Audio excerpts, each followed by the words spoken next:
आज हम लोग हिंदी साहित्य के अंतर्गत निम्बारकाचार्य जी के बारे में जानेंगे। इनका समय 1114 ईस्वी से 1162 ईस्वी तक माना जाता है। आपकी स्क्रीन पे जो फोटो शो हो रहा है वो निम्बारकाचार्य जी का ही है। आइए इनके बारे में आगे जानकारी प्राप्त करते हैं। निम्बारकाचार्य को सनकादिक संप्रदाय का प्रवर्तक माना जाता है। बहुत बार परीक्षाओं में ये प्रश्न पूछा गया है कि सनकादिक संप्रदाय के प्रवर्तक कौन हैं, तो इसका उत्तर होगा निम्बारकाचार्य जी। अगला है, निम्बारकाचार्य का दार्शनिक मत द्वैतवाद है। कौन सा है? द्वैतवाद है। निम्बारकाचार्य का दार्शनिक मत द्वैतवाद माना जाता है। एग्जाम में परीक्षाओं में यही आता है कि द्वैतवाद के प्रवर्तक कौन हैं, तो उसका उत्तर होगा निम्बारकाचार्य। अगला है, निम्बारकाचार्य के गुरु नारद मुनि थे। इस संप्रदाय की प्रमुख पीठ जो है वो सलेमाबाद अजमेर में है। अगला है, निम्बारकाचार्य का कार्य क्षेत्र ब्रजभूमि रहा है। इनके संप्रदाय में राधा कृष्ण की मूर्ति की उपासना की जाती है, यानी जहाँ पर राधा और कृष्ण दोनों की मूर्ति एक साथ स्थापित होती है, उस युगल छवि की उपासना इनके संप्रदाय में की जाती है। नेक्स्ट है, स्वामी हरिदास का सखी संप्रदाय इसी संप्रदाय की एक शाखा है। निम्बारकाचार्य को इस मत में सुदर्शन चक्र का अवतार माना जाता है। बहुत ही एग्ज़ाम के लिए महत्वपूर्ण प्रश्न है कि निम्बारकाचार्य को इस मत में सुदर्शन चक्र का अवतार माना जाता है। नेक्स्ट है, निम्बारकाचार्य को नियमानंद भी कहा जाता है। इनका दूसरा नाम जो है वो नियमानंद है। इनको नियमानंद के नाम से भी जानते हैं। जो राधा भागवत में अनुपस्थित है, यानी जहाँ पर राधा का नाम कहीं पर भागवत में नहीं आता है, वह निम्बार्क संप्रदाय में महत्वपूर्ण स्थान पर है।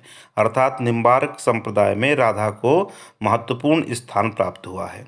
राधा और कृष्ण की स्थिति समान रूप से बराबर है, महत्वपूर्ण है निम्बार्क संप्रदाय में। आगे देखते हैं, निम्बारकाचार्य की प्रमुख रचनाएं निम्नलिखित हैं, जो आपके स्क्रीन पर शो हो रही हैं। वेदांत पारिजात, दूसरी है सारंभ 10 श्लोक, और तीसरी है मंत्र रहस्य, और चौथी है कृष्ण स्वराज्य। तो ये 4 इनकी प्रमुख रचनाएं हैं। आइए हम लोग देखते हैं इनके बारे में, इनकी पीठ के बारे में कि किस तरीके से इनकी पीठ की स्थापना हुई है। द्वारिका आदि तीर्थों के लिए, पुष्कर जाने के लिए यही मार्ग था पुरातन, आज भी है, सब जाते हैं इधर से। तो जब संत महात्मा तीर्थाटन के लिए यहाँ से प्रस्थान करते थे, तो उस समय यहाँ पर मस्तिंग शाह नाम का यवन फकीर रहता था। तो बड़ा ही पैशाचिक तांत्रिक था, उसे पैशाचिक सिद्धि प्राप्त थी। तो जो भी सनातन धर्मी संत महात्मा इधर से प्रस्थान करे, उन्हें प्रताड़ित करना, अपने तंत्र प्रभाव से उन्हें कष्ट पहुंचाना, ये उसका कार्य था। कि उन्होंने तो कष्ट ही पहुंचाया है, और अभी भी कौन सा शांति से बैठे हैं। करेंगे शमन भगवान सभी का। तो जब उसका आतंक चरम सीमा पर पहुंच गया, तो यहाँ से संत महात्माओं ने जाकर हरिव्यास देवाचार्य जी महाराज से निम्बग्राम में निवेदन किया कि आचार्य श्री, जो भी सनातन धर्मी पुष्कर द्वारिका आदि तीर्थों के लिए जाते हैं, मार्ग में एक बड़ा ही तांत्रिक पैशाचिक सिद्धि प्राप्त किया हुआ फकीर है, वो बड़ा सबको कष्ट प्रदान करता है। आचार्य श्री ने अपने 12 शिष्यों में से परशुराम देव जी को आज्ञा प्रदान की, क्योंकि वो प्रारंभ से ही तंत्र विद्या में परिपूर्ण थे। उन्हें आज्ञा प्रदान की कि जाओ और उस क्षेत्र में जाकर उस व्यक्ति का शमन करो।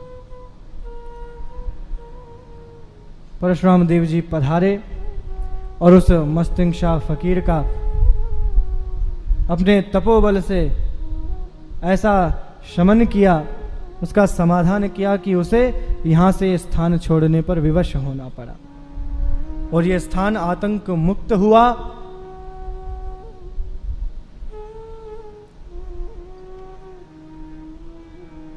पुनः आचार्य श्री निम्बग्राम पधारे और हरिव्यास देवाचार्य जी महाराज के चरणों में निवेदन किया कि भगवान वो स्थान आतंक मुक्त है, अब किसी तीर्थ यात्री को कोई कष्ट नहीं होगा, मेरे लिए क्या आदेश है।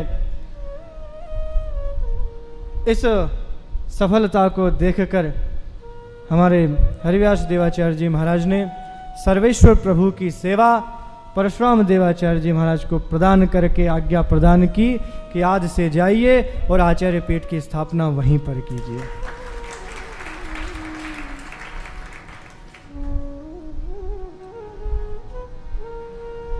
तो विक्रम संवत 1514 यानी ईस्वी हो गई 1457।